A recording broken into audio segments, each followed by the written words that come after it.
안녕하세요. 정은경 변호사입니다. 제가 학폭심의위원으로 활동을 하면서 느끼는 게 참 많아요. 왜 저렇게 진술을 하실까라던가 아니면 사전에 대비를 좀 하셨으면 결론이 이렇게 나지 않을 것 같은데 등등 안타까운 경우들이 많더라고요.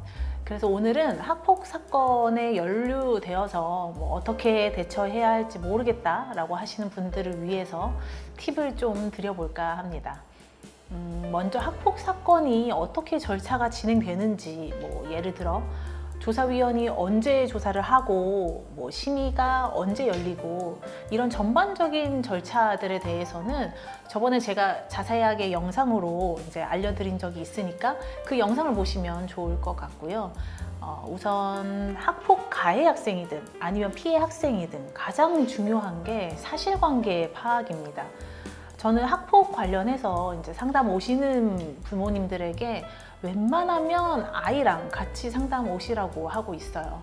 물론 그 전반적인 절차를 문의하는 그런 경우에는 부모님이 직접 전화로 상담을 하거나 해도 상관은 없지만, 만약 그 사건에 대해서 어떻게 사실관계를 부인을 해야 되고 어떻게 의견 피력을 해야 하는지 구체적인 상담을 원하시는 분들은 자녀분들이랑 같이 상담을 받으시는 게 중요하다고 저는 생각합니다.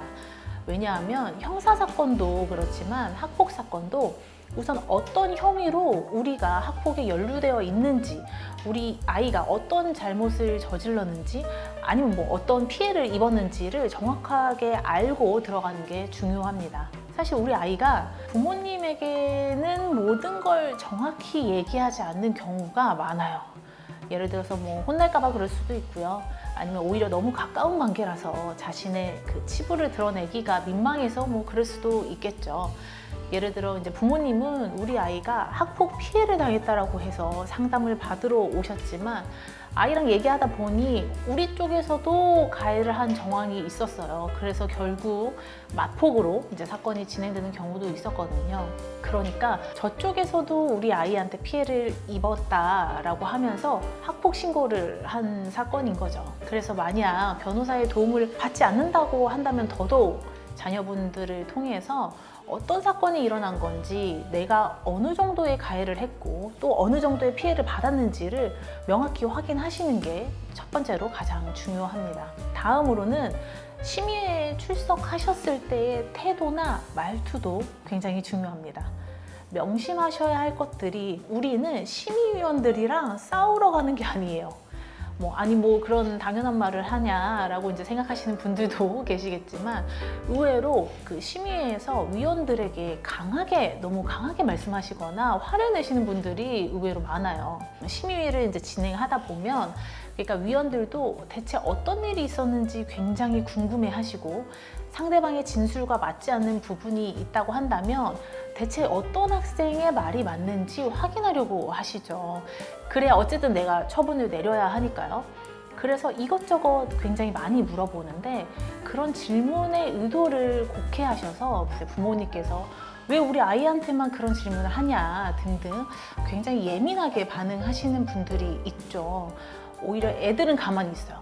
애들은 자기가 잘못했다고 생각한다 라고 말하고, 그리고 상대 친구랑 다시 잘 지내고 싶다라고 해요. 그런데 부모님들이 감정이 너무 격해져서 상대 아이 저녁 보내야 된다, 우리 아이는 전혀 잘못 없다 막 그러세요.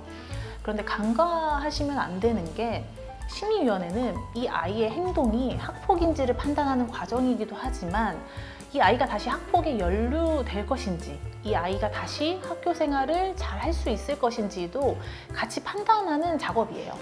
그걸 가늠하는 지표 중 하나가 부모님의 그 양육 방식이나 태도도 이제 포함시키거든요.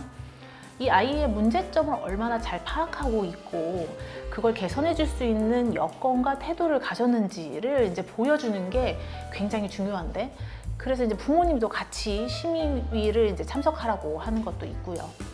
그런데 이제 그 부모님들 중에서는 제대로 된 진술이나 태도를 취하지 못하셔서 오히려 아이의 처분에 방해되는 경우가 있거든요.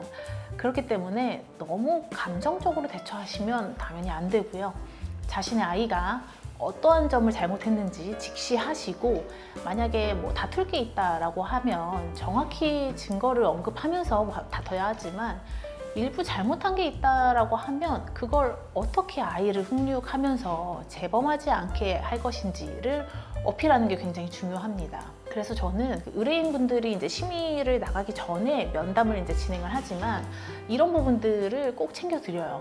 마지막으로 뭐 하고 싶은 말 있으면 하라라고 이제 시키는데, 그때 어떻게 발언을 하셔야 하는지 등등, 적어도 우리 아이에게 마이너스가 되지 않도록 챙기는 것도 변호사가 이제 챙겨야 되는 부분이기도 하죠. 다음으로 이제 자료 확보에 대한 얘기를 할 건데, 이 부분은 이제 말씀드릴 게 많아서 다음 영상으로 이어서 말씀드리겠습니다.